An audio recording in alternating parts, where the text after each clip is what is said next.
बिस्मिल्लाहिर्रहमानिर्रहीम, अस्सलाम वालेकुम। मैं हूं ईसा नकवी। आज दिन है बुध का, तारीख़ है 15 जून। लें जनाब, अमेरिका जो कि साबका हुकूमत से, इमरान खान साहब की हुकूमत से गालिबन मायूस हो गया था, और वो मुतालबा जो कि अमेरिका की तरफ से हमेशा पाकिस्तान से किया जाता रहा, डू मोर, मुख्तलिफ शोबों में मुख्तलिफ हवाला जात से ये कहा जाता रहा पाकिस्तान को कि आपको मज़ीद करने की ज़रूरत है, दहशत गर्दों के ख़िलाफ़ एक्शन लें, दहशत गर्दी रोकने के लिए। और पाकिस्तान पर बिलवास्ता या बिला वास्ता इल्ज़ामात लगाए जाते थे। वो सिलसिला जब खान साहब, आपको मालूम है कि वो और उनके वज़ीर ख़ारजा शाह महमूद कुरैशी, फिर उनके जो नेशनल सिक्योरिटी एडवाइज़र थे मोईद यूसुफ, वो तुर्की बतुर्की जवाब देते थे, वो इंटरव्यूज़ देते थे, वो पब्लिक में बयानात देते थे, डू मोर के जवाब में नो मोर कहा करते थे। और फिर वो सिलसिला जो है वो पब्लिकली ख़त्म हो गया था। लेकिन अब वो सिलसिला जो है वो लौटता हुआ दिखाई दे रहा है। अमेरिका के सफ़ीर डोनाल्ड ब्लूम, उन्होंने एक इंटरव्यू दिया। उस इंटरव्यू में पाकिस्तान से क्या मुतालबा किया वो आपके सामने रखूँगा।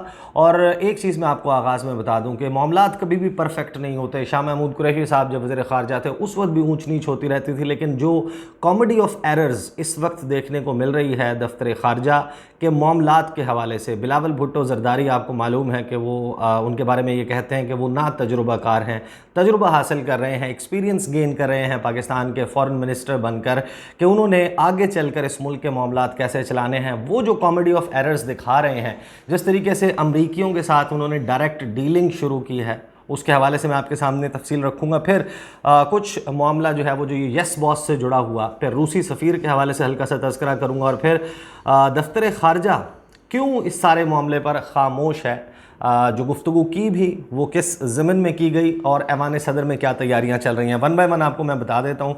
इस वक्त जो है वो बिलावल भुट्टो ज़रदारी मौजूद हैं ईरान में। आपको मालूम है ईरान हमारा हमसाया मुल्क, बहुत अहम ये दौरा है।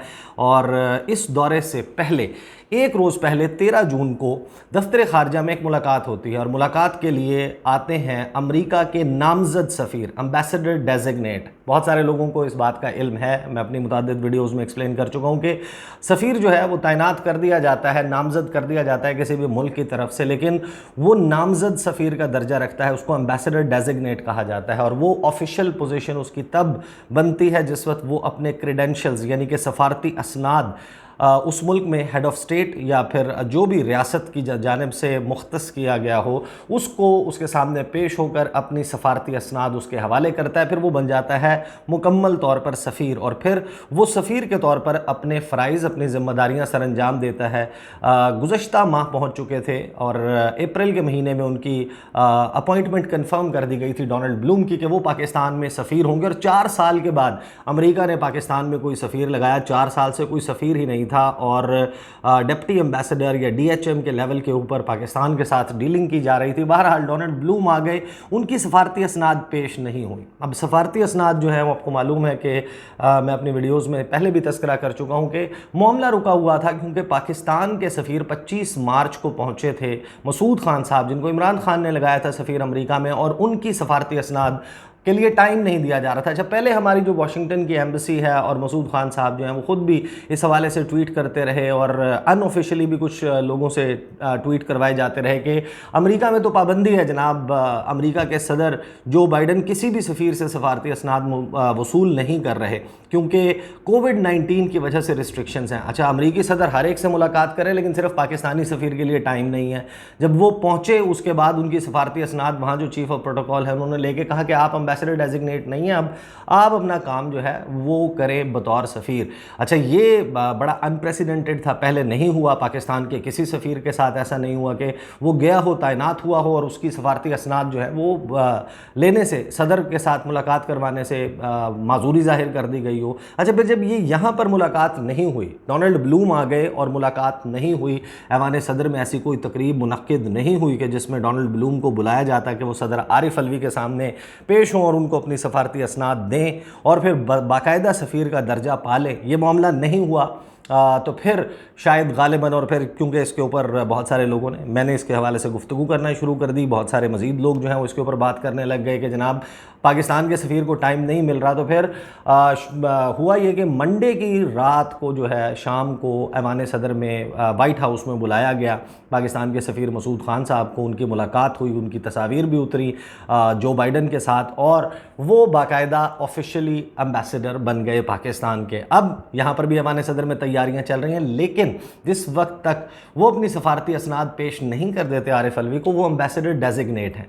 अब यही वो मामला है जो जुड़ा हुआ है इस सारी कहानी से कि डोनाल्ड ब्लूम मुलाकात करते हैं 13 जून को, एन उस वक्त जिस वक्त ईरान के दौरे पर रवाना हुए बिलावल भुट्टो जरदारी, उससे एक दिन पहले उनकी मुलाकात होती है। अच्छा, अब दफ्तर खारजा, मेरा गुमान यह है कि दफ्तर खारजा ने यह मुलाकात अरेंज नहीं करवाई, क्योंकि दफ्तर खारजा को इन प्रोटोकॉल्स का पता है कि एक शख्स जो कि नामजद सफ़ीर है, अभी बाकायदा सफ़ीर नहीं बना, उसने आरिफ अलवी साहब के सामने जाकर अपनी सफारती असनाद पेश नहीं की, लिहाजा वो कर्टसी कॉल नहीं कर सकते बिलावल भुट्टो जरदारी पर, यानी कि उनसे मुलाकात के लिए ऑफिशियली नहीं आ सकते। प्राइवेटली कहीं पर मुलाकात हो जाए, किसी फंक्शन में, किसी डिप्लोमेटिक इवेंट में मुलाकात हो जाए, किसी और इवेंट में मुलाकात हो जाए, वो और बात है, लेकिन बाकायदा कर्टसी कॉल के लिए दफ्तर खारजा आना ये सफारती ज़ाब्तों के ख़िलाफ़ है। लेकिन मुलाकात के लिए वो आए और दफ्तर खारजा ने उसकी कोई तस्वीर जारी नहीं की, अभी तक ना तस्वीर जारी की और ना ही कोई ख़बर जारी की गई दफ्तर खारजा की तरफ से। लेकिन होता यह है कि दफ्तर खारजा में अब जो पाकिस्तान पीपल्स पार्टी के, क्योंकि चेयरमैन भी हैं बिलावल भुट्टो जरदारी और दफ्तर खारजा के अमूर भी संभालते हैं, वज़ीर खारजा हैं, जो टीम उनके लिए कवरेज करती है, ज़ाहिर है कि पीपल्स पार्टी के चेयरमैन के तौर पर भी उनके साथ एक स्टाफ मौजूद है जो कि उनकी तस्वीर, उनकी ख़बरें, टिकर्स वगैरह जारी करता है। लेकिन ज़ाहिर है कि खारजा के अमूर के मामलात बड़े सेंसिटिव और हसास नौइयत के होते हैं, तो फिर कुरैशी साहब ने भी ये काम कुछ ना कुछ किया था कि अपनी पार्टी के लोगों को दफ्तर खारजा में एडजस्ट किया था कि वो मेरे जो पीआर के उनके जो मामलात थे वो देखें, और यहाँ पर भी बिलावल भुट्टो जरदारी ने भी यही काम किया। उन्होंने किया ये कि ये जो मुलाकात हुई डोनाल्ड ब्लूम की बिलावल भुट्टो जरदारी से, उसकी तस्वीर जारी कर दी। वो तस्वीर भी बाकायदा जो सरकारी ख़बर रसाई एजेंसी है उसकी तरफ से जारी की गई, और उसी दफ्तर में जहाँ पर बिलावल जरदारी दीगर जो सफ़ीर आते हैं उनसे मुलाकात करते हैं, वही मुलाकात जो है वो हुई, और उस मुलाकात की तस्वीर APP की तरफ से जारी कर दी गई। अच्छा, इसके ऊपर फिर पाकिस्तान तहरीक इंसाफ उसमें शरी मज़ारी हैं और चंद मज़ीद लोग हैं, उन्होंने इसके ऊपर बात की कि ये कैसे हो सकता है कि एक एम्बेसडर डेजिग्नेट है और वो कर्टसी कॉल्स कर रहा है, वो मुलाकात कर रहा है बतौर सफ़ीर और उसको वेलकम किया जा रहा है, ये सफारती ज़ाब्तों के उसूलों के ख़िलाफ़ है। तो अपेरेंटली लगता यह है कि दफ्तर खारजा, क्योंकि उसने तस्वीर भी जारी नहीं की, उसने ख़बर भी जारी नहीं की, और आप जाकर दफ्तर खारजा के तर्जुमान का ट्विटर हैंडल देख सकते हैं कि उसमें जो भी सफ़ीर मिलने के लिए आता है, अभी लास्ट जो मुलाकात हुई है वो इजिप्ट के सफ़ीर की हुई। इस मुलाकात से पहले, अमरीकी सफ़ीर की मुलाकात से पहले आप जाएंगे, आप दफ्तर खारजा के ट्विटर हैंडल को स्क्रॉल डाउन करें, आपको 6-7 ट्वीट नीचे वो उस मुलाकात की तस्वीर भी मिल जाएगी, उसकी तफसील भी मिल जाएगी कि क्या मुलाकात हुई, जिसको ऑफिशियली तर्जुमान दफ्तर खारजा की जानिब से जारी किया गया। तो बाकायदा एक डायरेक्ट डीलिंग जो है वो अब कयास यही किया जा सकता है कि जो अमरीकी सफ़ीर है, सफारत खाना है, उसने रिक्वेस्ट की होगी पीपल्स पार्टी के चेयरमैन से कि हमने आपसे मुलाकात करनी है, उन्होंने बुला लिया और मुलाकात हो गई, और फिर उसकी तस्वीर इस तरीके से जारी होकर सामने आ गई। तो ये बाकायदा एक कॉमेडी ऑफ एरर्स है जो इस वक्त चल रहा है। और दूसरी तरफ आप उसी ट्विटर हैंडल के ऊपर जाएं, तर्जुमान दफ्तर खारजा के, उसमें स्क्रॉल डाउन करें, आपको नज़र आएगा कि जो हमारी मिनिस्टर ऑफ स्टेट हैं हिना रबानी खर साहिबा, वो कतर के सफ़ीर से मुलाकात कर रही हैं, तुर्कमेनिस्तान के सफ़ीर से मुलाकात कर रही हैं, उज़्बेकिस्तान के सफ़ीर से, जो दीगर सफ़ीर आ रहे हैं उनकी मुलाकातों की तस्वीर भी जारी की जा रही हैं, उसकी डिटेल्स भी जारी की जा रही हैं। जबकि रूस के सफ़ीर जो कि पाकिस्तान में, अब रूस एक अहम मुल्क है, ज़ाहिर है कि तुर्कमेनिस्तान और उज़्बेकिस्तान से तो ज़्यादा अहम मुल्क है, अगरचे अक़वाम मुत्तहिदा के चार्टर के मुताबिक तमाम छोटे बड़े से फ़र्क नहीं पड़ता, तमाम मुल्क उनकी सॉवरेनिटी, उनका दर्जा एक है, सबके पास इक्वल वोटिंग राइट्स हैं। लेकिन ज़ाहिर है कि रूस एक बड़ा मुल्क है और उसका सफ़ीर आकर जब हिना रबानी खर से मिलता है तो गालिबन कि अमरीकी नाराज़ ना हो जाएँ, मगरबी ममालिक नाराज़ ना हो जाएँ, तो फिर उसकी ना तस्वीर जारी की जाती है हिना रबानी खर के साथ मुलाकात की, ना ही उसके हवाले से कोई तफसीलात सामने आती हैं, ना कोई ट्वीट किया जाता है। तो ये कुछ चल रहा है इस वक्त दफ्तर खारजा में। अब यही डोनाल्ड ब्लूम हैं, इन्होंने इंटरव्यू दिया डॉन अखबार के बड़े सीनियर रिपोर्टर हैं बाकिर सज्जाद साहब। बाकिर सज्जाद साहब ने वो इंटरव्यू किया, वो इंटरव्यू भी मंगल के रोज़ छपा, और उस इंटरव्यू में जब आप पढ़ें तो आपको नज़र आ जाता है कि बड़ा एक स्ट्रेट लाइन है, एक वाज़ेह डायरेक्शन है। अमेरिका पाकिस्तान के साथ ताल्लुकात को किस तरीके से देखता है, किस तरीके से देखना चाहता है। ज़ाहिर है कि हमें खुश करने के लिए वो ज़रूर ये कहते हैं, स्ट्रेटेजिक पार्टनरशिप का तो बिल्कुल नहीं कहते, लेकिन कहते हैं कि हम आपसे बिज़नेस टाइज़ रखेंगे, हम आपसे कमर्शियल टाइज़ रखेंगे, लेकिन हमारा जो फोकस है वो होगा सिक्योरिटी पार्टनरशिप पे। हमने आपके साथ सिक्योरिटी पार्टनरशिप करनी है। और सिक्योरिटी पार्टनरशिप की जब वो बात करते हैं, अमेरिका के इस रीजन में क्या सिक्योरिटी कंसर्न्स हैं, सबको मालूम है कि अफ़गानिस्तान उनका सिक्योरिटी कंसर्न है। इसी तरीके से चीन को कंटेन करने की पॉलिसी है, चाइना के हवाले से उनको तहफ़्फ़ुज़ात हैं। तो फिर पाकिस्तान से किस किस्म का रिलेशनशिप सीख किया जा रहा है। उस इंटरव्यू में कुछ इशारे मिलते हैं आपको, वो इशारे मैं आपके सामने रख देता हूँ जो गुफ्तगू की। ये है जनाब, all set, US all set to rebuild ties, ambassador Donald Blome ने इंटरव्यू दिया।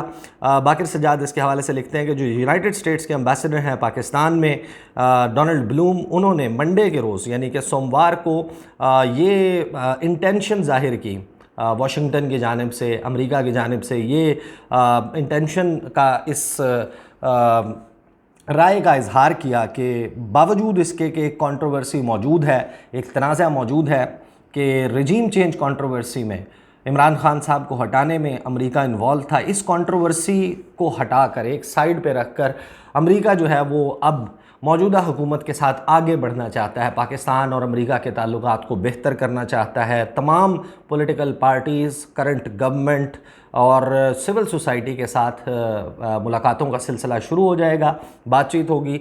अच्छा, इसी तरीके से जो ये इंटरव्यू है, इस इंटरव्यू में डोनाल्ड ब्लूम ने, और पहली मरतबा नहीं हुआ, अमेरिका के स्टेट डिपार्टमेंट की तरफ से भी पहले कहा गया है और उन्होंने इनकार किया कि अमेरिका पाकिस्तान में रजीम चेंज कॉन्स्पिरेसी में, साजिश में मुलव्वस नहीं था, उसको रीइटरेट किया, दोबारा से दोहराया इस इंटरव्यू के दौरान डोनाल्ड ब्लूम ने।